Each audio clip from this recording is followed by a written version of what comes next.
Hello everyone, it's realBluTV here again with another recap from the EU qualifiers for the CMG $8,000 event. That's right, ladies and gentlemen, the day after Christmas, we're right back into the action as we had another tournament today, qualifier number 3, and there were some really good teams that showed up in this one as well. I mean, we saw Locked In Roco show up again. We've seen Vital Effort make another effort. No, that's not really a pun, but Vital Effort came into the bracket once again. We saw SaGang make it all the way to the grand finals. We saw F4L beating them in the grand finals, but F4L had a little bit of a decent ride to those grand finals. They had to take out Locked In Roco in those semifinals.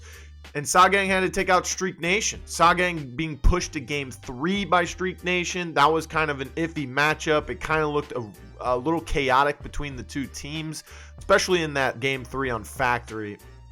We saw a lot of bomb plants coming down from Streak Nation, but they weren't able to hold the bomb once they planted it, so that was very difficult for them. A lot of A pushes coming out of SaGang when they were on the attacking side as well. They didn't really push that B site the same way Streak Nation did, as they almost exclusively pushed B the entire time. I think there was one round where they went A, and that worked out for them. They had one good B push as well, but Streak Nation just has a couple things to fix and to tidy up on, and maybe they'll be a better team. They ended up taking down a couple decent teams as well. They took down, I think it was Flex and Team FTP, which were decent teams. But looking at this roster here for Streak Nation, you've got I'm 2 over Poli. I think it was Kyron, Vegas, and I think their 4th was Nevin. Kyron was really the player that really stood out to me. He was making some good plays, getting some good downs, and overall putting most of the weight from the team on his shoulders. So that was very nice of him. But we did see some teams that they took down that were players that we haven't seen before. Looking at a team like Team FTP, they made it pretty far into the bracket. They've got FBI Guisant or Guisant. I don't really know how to say that name. Then we have DKNS. We had Dark Arius and Songohan. So again, 4 new players that we've never seen before. But again, this is the EU side of the bracket, so there's going to be a lot of those teams that we've never heard of, a lot of players that we've never heard of. But overall, really good matches from teams that we've never seen before. There were some things that impressed me from these teams, and there were some things that didn't impress me. Kind of like the SaGang versus Streak Nation. Well, besides Kyron playing a little bit off the... he played good, right? He didn't play great, he didn't play bad. He played kind of in between.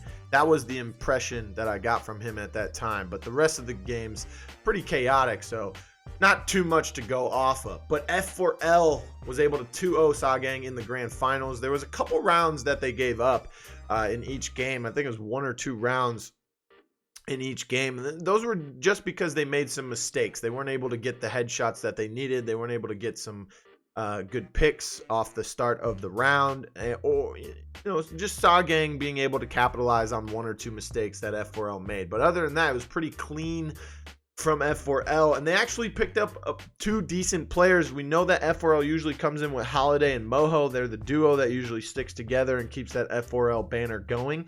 So we saw them again. We also saw Ozone, which is one of those Paladins players that I'm familiar with. He played with Fix to Fixer in the North American main event, so now he's playing with this team. And they also picked up an EU player in Hawks. So we saw one of these teams in the last bracket have 1 player in Kodener, being that EU player with 3 NA players on the team. Now we see another one in F4L who have Hawks, I believe, who is from the EU region. And he was actually playing the Vi, which means that Moho is not needed for that Vi, so Moho got to play things like Talon a lot.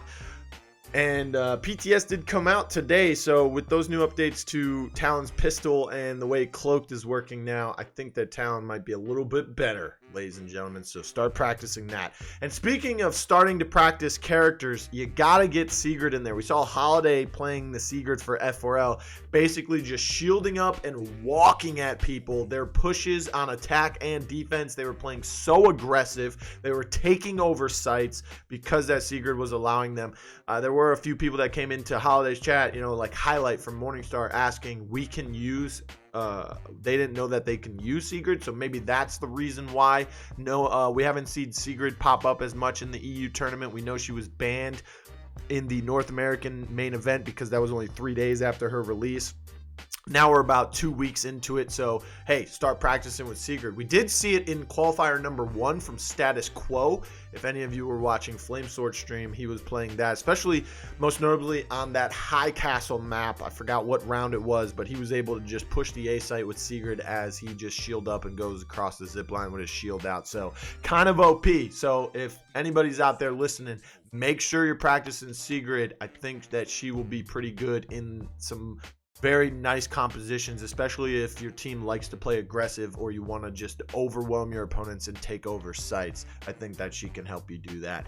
But that's pretty much it for this video. Not much to go off of. I don't know if a lot of teams didn't sign up because it's the day after Christmas, or maybe some people are still on holiday or vacation, whatever you want to call it. I know COVID's kind of stopping people from traveling, but hey, some people out there, especially in EU, where they've handled it differently, so their restrictions are a little bit different. But hey, shout out to all the teams that did show up. Shout out to the ones that made the grand final, SaGang and F4L. That will be F4L getting the 5th seed, SaGang getting the 6th seed, moving into the main bracket for the $8,000 event.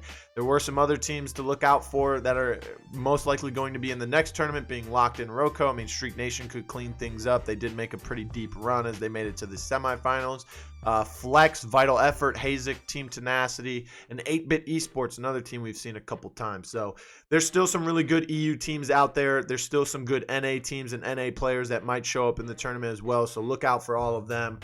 Don't forget to follow me on Twitter at realBluTV, no E in blue. And also, don't forget to follow CMG on Twitter for the Rogue Company tournaments and announcements at CMG_Rogue. Keep grinding, everyone. Again, happy holidays. Even though it's a day after, we still got New Year's to look for. And I know everyone's looking for 2020 to end. So am I, baby. So let's get out there and let's make it happen.